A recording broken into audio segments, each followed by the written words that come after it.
Muy bien, continuamos con el programa y ahora ya nos enlazamos con el exministro de Economía, Luis Miguel Castilla, para hablar de dos puntos importantes que han surgido en la agenda económica de nuestro país. Por un lado, el día de ayer en la conferencia de prensa el presidente reclamaba al Congreso el archivamiento de un proyecto presentado que en realidad lo que era la propuesta de la formación de una comisión con el compromiso adquirido con la población para examinar el tema pensionario en nuestro país. En Chile ya hay una reforma que elimina las AFP y nacionaliza los fondos. Este es un proceso que ya inició por parte del Senado chileno y surgen alternativas y en el Congreso se ha dicho no, la Comisión de Economía ya existe, lo vamos a hacer, pero más allá de la discusión política, ¿cuál es el problema con el sistema pensionario y cuáles podrían ser las salidas a raíz incluso de algunos aportes e ideas que nos alcanzó también gente del Ministerio de Economía y Finanzas dedicada a estas propuestas? Exministro, buenas noches, muchísimas gracias por estar con nosotros.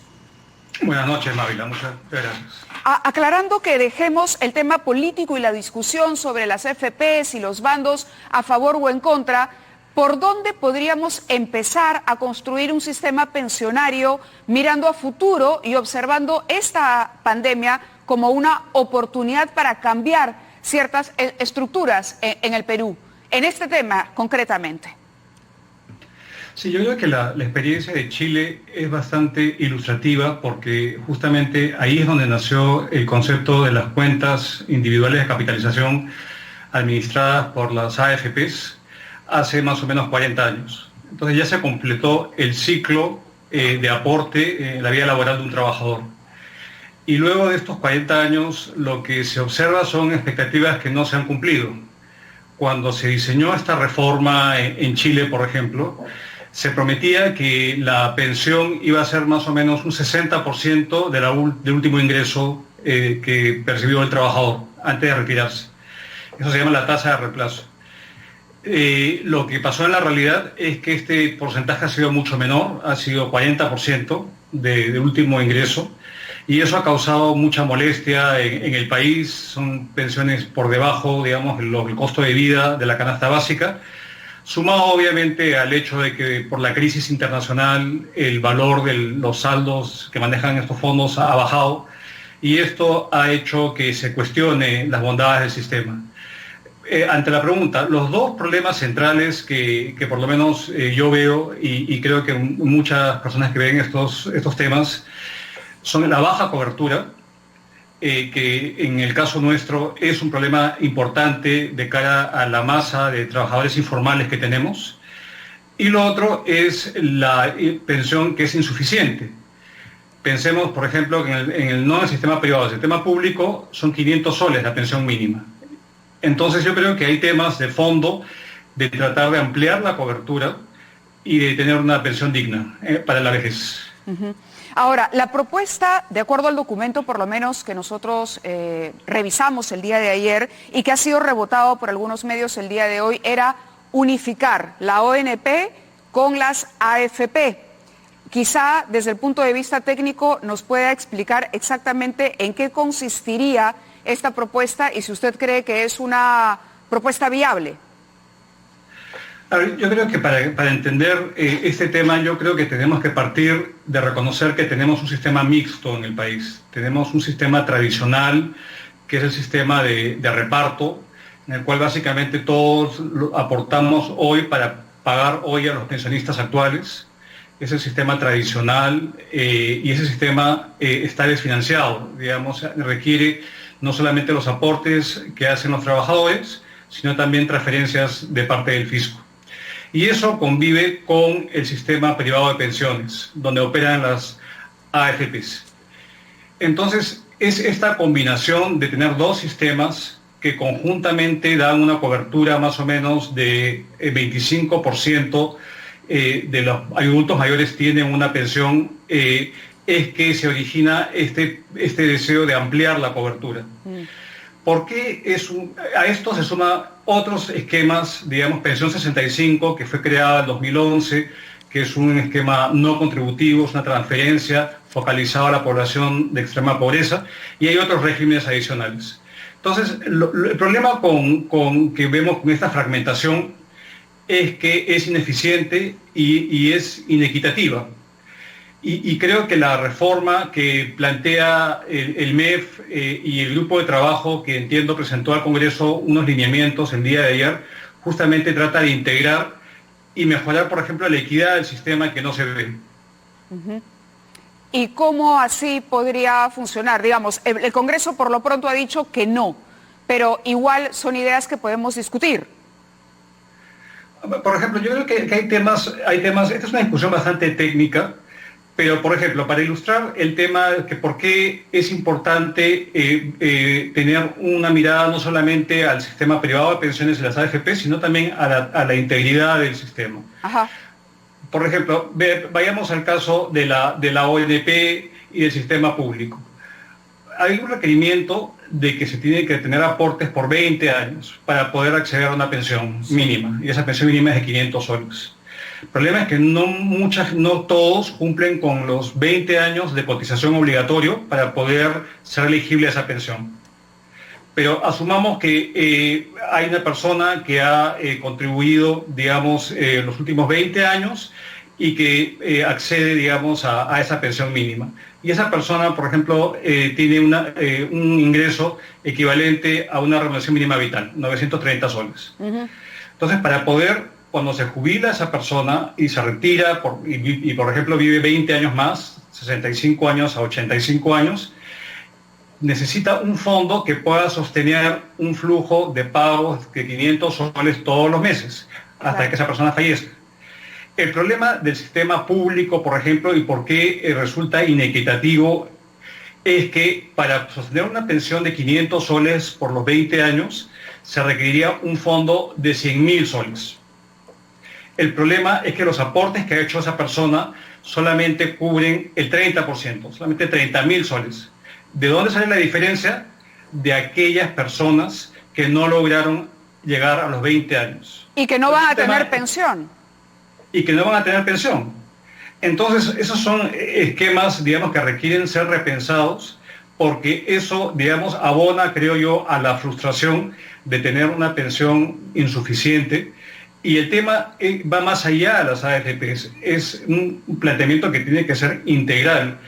Y la propuesta que hace el Ministerio de Economía conjuntamente con la SBS y otras entidades técnicas se va a atender ese tipo de problemas. Claro. Ahora, esto va a poder ser viable y tengo que entrar al terreno político porque el Congreso ha dicho que no. ¿Cómo zanjar este asunto? A ver, yo quisiera destacar tres temas que son importantes. Yo escuché el debate ayer en la Comisión de Economía y acá pareciera que hubiera un divorcio de cuál sería el objetivo de una reforma. Como comenté anteriormente, el objetivo es mejorar la cobertura, o sea, que no solamente sea 1 de cada 4 adultos mayores que accedan a una pensión y que sea una pensión mayor. Uh-huh. Pero pareciera que la lógica que está primando en la Comisión de Economía en el Congreso es de retirar los fondos que están hoy día administrados por las AFPs. No, la discusión está dirigida hacia tener una pensión mínima digna y una cobertura mayor. Entonces, ahí hay un divorcio, digamos, de objetivos y nos olvidamos, digamos, quizás de cuál es el objetivo central. Otro tema, digamos, que es importante es que tiene que ver con la legalidad de una discusión que no incluya al Ejecutivo. Porque obviamente cuando uno está pensando en tener una mayor cobertura, probablemente esto signifique de que haya un gasto público, un subsidio que tenga que dar el Estado. Sí. Y el Congreso, por ejemplo, no tiene iniciativa de gasto. Entonces, lo mejor, creo yo, sería que trabajen juntos el Poder Ejecutivo, el Poder Legislativo, la SBS y las instancias técnicas, justamente para plantear una reforma que sea sostenible en el tiempo. Porque no solamente hay un tema de iniciativa de gasto que con eso no podría plantear y sería una reforma, digamos, inconclusa, sino que hay otro concepto constitucional que es que cualquier cambio a cualquier esquema de pensiones tiene que asegurar que sea sostenible financieramente en el largo plazo. son temas muy técnicos y que implica de que tiene que haber un consenso mínimo entre los actores que proponen y aquellos que legislan. Claro, entonces lo que podemos entender es que más bien los objetivos del Parlamento, de la Comisión de Economía, han estado enfocados únicamente a ver el tema de las AFP tal y como están, con los anticuerpos que han generado, con un sistema que no ha logrado, por lo menos, conquistar al público que tenía que conquistar, ni ofrecer lo que tenía que ofrecer, más o menos como lo ocurrido en Chile. Pero aquí valdría la pena insistir entonces en un trabajo conjunto, porque el Congreso por sí solo no va a poder emitir o crear o reformular un sistema porque no está autorizado ni siquiera legalmente para poder crearlo. ¿A eso se refiere usted? Bueno, yo creo que está autorizado a legislar, pero tiene que ser de manera conjunta con el Ejecutivo.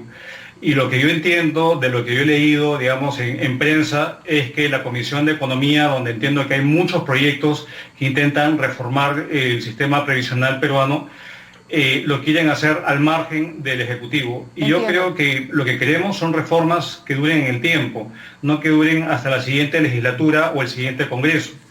Y definitivamente acá hay temas técnicos, hay que asegurar la sostenibilidad financiera y asegurar, digamos, que sea un sistema que sea robusto y que llegue a los que tiene que llegar. Acá, Mávila, si me permite, hay un tema que es crucial y que perdemos la perspectiva. Es que nos estamos enfocando en un segmento muy reducido de la población y dejamos de lado a un pool enorme de trabajadores que son informales y que probablemente por la crisis actual van a verse incrementado en el tamaño. Entonces, estamos hablando de 12 millones de personas que hacen parte, de las filas de la informalidad, donde toda esta discusión de las AFPs, no les afecta, claro, pero van a tener un problema hacia futuro, especialmente también si consideramos que la población se está envejeciendo, lo que quiere decir que va a haber más presión por tener recursos para poder evitar caer en la pobreza durante la vejez. Yo creo que son temas muy importantes y también hay tiempo para todo. Discutir cuando estamos viendo cómo contener esta pandemia, cómo bajar, aplanar la curva, como se ha venido discutiendo, una crisis tan compleja, creo que no es el momento adecuado para plantear una reforma estructural de este tipo, que se requiere, sin duda, pero se tiene que hacer de manera pensada, reflexionando sobre los costos y tratando de que sea una reforma que sea sostenible y que apoye al bienestar de la población, de los ciudadanos. Claro, quería aprovechar que está con nosotros esta noche para preguntarle también por las iniciativas legislativas que están impulsando este impuesto sobre el patrimonio de las personas naturales.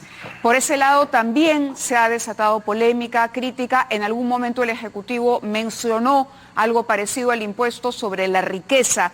¿Cuál es la experiencia que ha tenido una iniciativa como esta en otros países es que se ha aplicado y cuán viable ve usted que esto pueda ocurrir en el Perú cuando la mayoría de especialistas coinciden que no se puede descapitalizar a quien va a tener que invertir e invertir más para poder hacer funcionar los motores económicos? Bueno, yo creo que este es otro tema donde es importante el componente técnico, no solamente político. Yo puedo entender, digamos, la motivación de tener un esquema tributario que sea más progresivo, vale decir que los que tienen más recursos paguen más. Digamos, eso se hace una sociedad cohesionada, una sociedad, digamos, solidaria. Pero este tipo de impuestos ya se han tratado incluso en el Perú. En los 90s, digamos, durante el gobierno de Fujimori, hubo un impuesto a los activos. Después se cambió un impuesto al patrimonio empresarial. Y hoy en día tenemos un pequeño impuesto que es a los activos netos, que básicamente no rinde mucho. En términos internacionales, los países ricos de la OECD, donde también había una discusión, digamos, son países mucho más, digamos, donde han enfocado mucho más la agenda hacia la equidad, hacia la igualdad, se han dado cuenta que gravar la riqueza es muy complicado, porque la riqueza, digamos, de las personas en particular, no es que está, digamos, puesta en inmuebles, en activos que sean tangibles, sino en instrumentos financieros que están invertidos en todo el mundo, O, por ejemplo, un ejemplo donde hace que grafica la dificultad de poder grabar la riqueza es, por ejemplo, el dueño de una patente. ¿Cómo se puede grabar la franquicia que da una patente, digamos, que la tiene una persona natural? Entonces, esto ha hecho de que los países incluso dejen de lado la idea de este tipo de impuestos y más bien cooperen entre sí para poder intercambiar información que pueda definir quién es el beneficiario, quiénes son el dueño de estos activos, cómo los administra a nivel internacional, y eso es la práctica internacional. Entonces yo creo que esto es importante también reflexionar sobre lo que está pasando en el resto del mundo y también tener un diagnóstico. ¿Necesitamos hoy ingresos fiscales? Probablemente sí, para poder financiar el estímulo económico del gobierno y paliar la caída en la recaudación. Pero no se va a lograr con estos mecanismos que, si bien tienen conceptualmente un fin, digamos, correcto, de ser más progresivo, más solidario y más cohesionado, tiene estos problemas, digamos, de diseño, que lo hacen totalmente, digamos, no es oportuno y probablemente no sea el momento de incluso plantear esta discusión en este momento. De acuerdo. Entonces, sobre eso también habría que sentarse y sopesar estos temas. Me preguntan a través de redes sociales si usted considera que el COVID podría calificarse lo que los economistas llaman Black Swan, es decir, un evento cataclísmico no esperado. Y esto a la luz de información que ha publicado Naciones Unidas, que ya habla de una depresión económica sin precedentes conocidos para los moradores del planeta en este momento, para todos los que estamos hoy con vida. No tenemos memoria de una crisis así. ¿Va a ser un evento de esta magnitud? A ver, Mávila, lo que yo creo y por lo que yo escucho, y no soy epidemiólogo, digamos, creo que cada quien tiene que hablar de los temas que conoce, sí, es que hay un gran nivel de incertidumbre con respecto al control de esta enfermedad. Incluso países muy sofisticados que habían logrado controlarla, hemos visto rebrotes en Japón, en Corea del Sur. A medida que los países han ido abriendo poco a poco su economía, se ha visto, digamos, un contagio. Chile hace poco tuvo que cerrar de vuelta a Santiago, y esto es un tema muy complejo. Entonces, yo creo que los cálculos que estamos viendo son caídas muy importantes en el PBI. En esta ocasión, en el caso de nuestro país, no hay estimados oficiales aún, pero si uno hace un sondeo de lo que piensan muchos analistas, tendríamos caídas de entre 12 al 20% de contracción.